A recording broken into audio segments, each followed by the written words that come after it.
Thousands of snow geese fell dead in Idaho while migrating from the southwest in Mexico to nesting grounds in Alaska.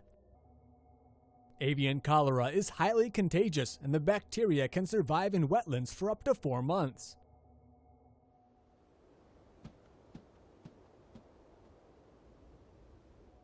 Symptoms of avian cholera could include convulsions, swimming in circles, erratic flying, or blood-stained, fawn-colored, or yellow droppings. Death from the disease may be so rapid that birds literally fall out of the sky with no previous signs of the symptoms.